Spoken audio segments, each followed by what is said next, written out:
Good morning to all of you. Today we are going to discuss the 30 important questions of the topic radiation heat transfer. So, the first question is thermal radiation falls in the electromagnetic spectrum wavelength range of approximately. So, we know that thermal radiation, every body whose temperature is above 0 degrees Celsius, 0 Kelvin, emit thermal radiation or electromagnetic radiation. So, thermal radiation comprises of three parts. First part is ultraviolet region, second is visible region, and third is infrared region. And the wavelength range lies between 0.1 to 100 micrometer. So the option is option number B. Now the next question is the Stephen Boltzmann's law states that total emissive power. So we know that in radiation heat transfer Q dot equals to for a black body sigma A T naught के power 4. Rearranging we have Q naught upon A is known as emissivity and it is equal to sigma T naught 4. So from here, from formula we see that emissivity is directly proportional to absolute temperature to the power 4. So the option is 2 ka D. Now the next question is the value of Stephen Boltzmann's constant is.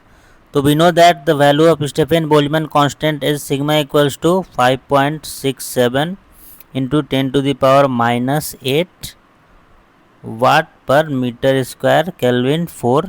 Okay, तो ये unit कैसे आया? तो हमें पता है, मैंने अभी भी देखा है, E equals to sigma T not 4 and we know that the unit of E is watt per metre square.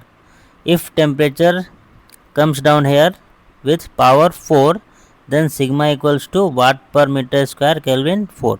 So the option is option number A. Now the next question is according to Wein's displacement law, the product of absolute temperature and wavelength at which emissive power is maximum. तो we know that हमें ये मालूम है कि according to Wein's displacement law we have the formula lambda m into 2 equals to constant and the value of constant is 2900 micrometer into Kelvin. Okay, now we can see that from the graph,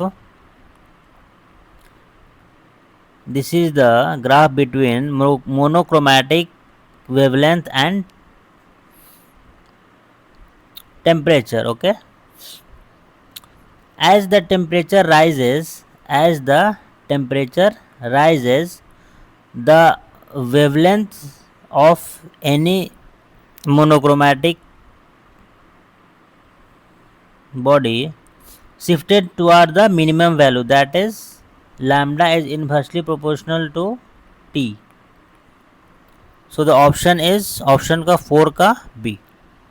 The next question is a body that absorbs all the incident thermal radiation regardless of wavelength and direction.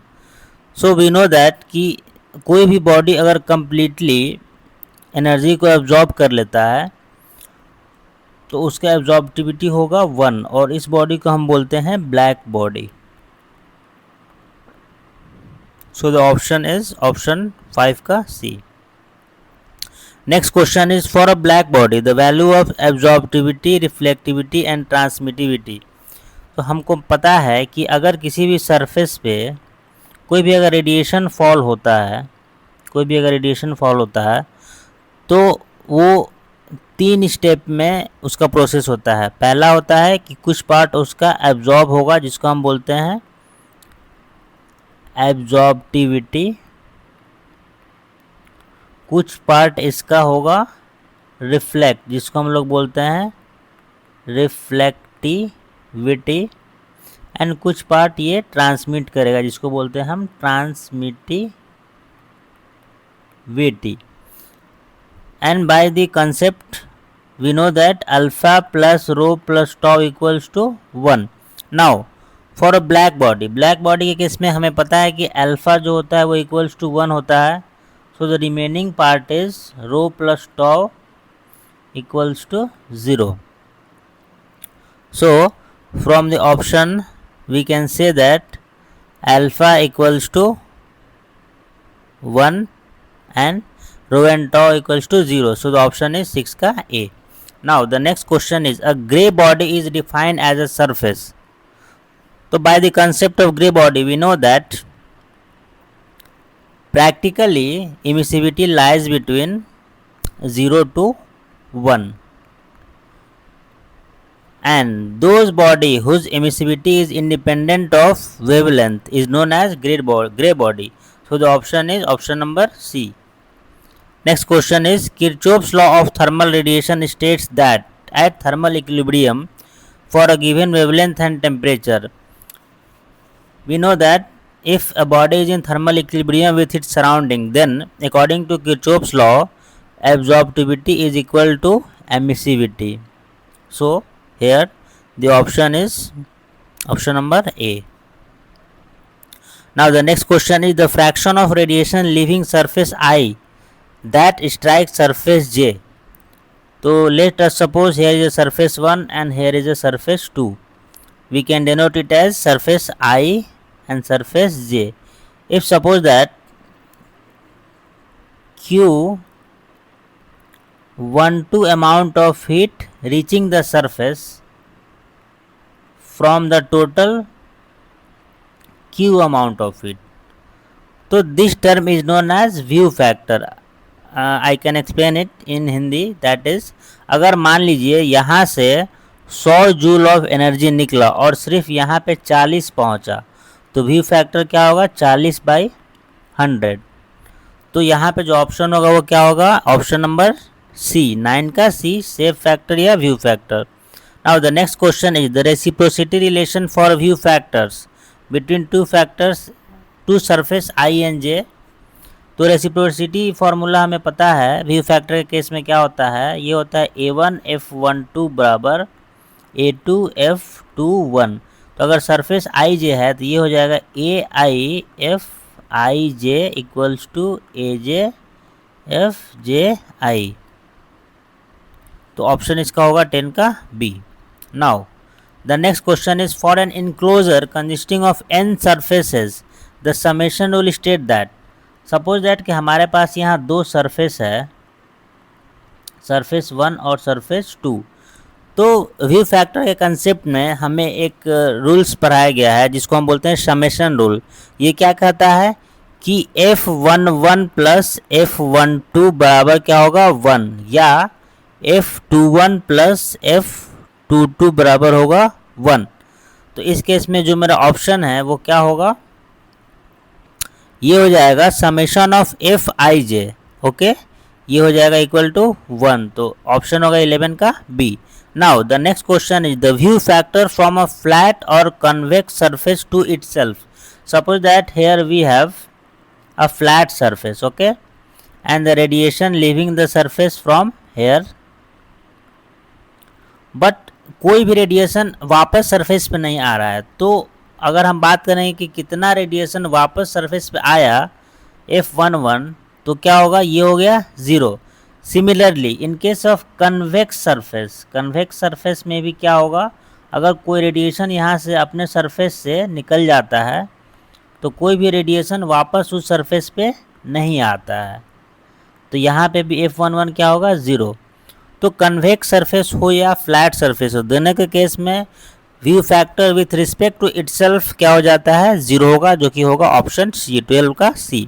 Now the next question is, radiosity is defined as the total radiation energy.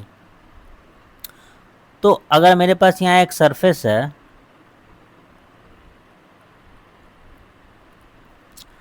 तो radiosity हम किसको बोलते हैं, कोई भी अगर यहाँ पे अगर रेडिएशन आया तो अगर इस बॉडी का कुछ रिफ्लेक्टिविटी है, रो है, तो कुछ यहाँ से क्या होगा, रो जी रिफ्लेक्ट होगा, प्लस अगर इस बॉडी के पास 0 केल्विन से ज़्यादा का टेम्परेचर है तो ये बॉडी कुछ क्या करेगा, सिग्मा T4 का एक रेडिएशन इमिट करेगा। तो रेडियोसिटी होता है कि amount of radiation leaving the surface. Okay, इसको हम लोग J से डिनोट करते हैं। तो J बराबर होगा for a black body sigma T4 plus rho G. तो यहाँ पे हो गया ऑप्शन मेरा leaving a surface per unit area per unit time emitted plus reflected. तो ऑप्शन होगा 13 का B. Next question is irradiation is defined as the total radiation energy. Irradiation क्या होता है कि कितना अमाउंट ऑफ रेडिएशन किसी भी सरफेस पे per unit time per unit area fall करता है। Okay, that is incident upon a surface per unit time per unit area. तो ऑप्शन इज 14 का C. It is denoted by capital G, जिसको हम बोलते हैं irradiation. Okay, now the next question is in the electrical analogy for radiation network the surface resistance to radiation is given by। हमें पता है कि अगर हमारे पास अगर दो सरफेस है, सरफेस A एंड सरफेस 2, अगर इन दोनों के बीच हीट एक्सचेंज हो रहा है, ओके, तो यहाँ पे क्या होगा, कोई भी अगर रेडिएशन सरफेस से लेफ्ट करेगा तो सरफेस से लेके स्पेस के बीच में जो वो रेसिस्टेंस इनकाउंटर करता है उसको बोलते हैं हम लोग surface resistance. That is R surface बराबर होता है 1 minus E upon A E. Here E equals to emissivity of that surface. Okay, now जब ये इन दोनों के बीच में रेडिएशन मतलब ट्रैवल जब करेगा तो एक रेसिस्टेंस और आता है जिसको बोलते हैं स्पेस रेसिस्टेंस। स्पेस रेसिस्टेंस जिसका फॉर्मूला होता है 1/A1F12। तो यहाँ पे सरफेस रेसिस्टेंस की बात हो रही है, तो मेरा ऑप्शन हो जाएगा 15 का A. Thank you. Next 15 questions हम लोग अगले वीडियो में डिस्कस करेंगे। तब तक के लिए आप लोग ये वीडियो देखिए। Thank you.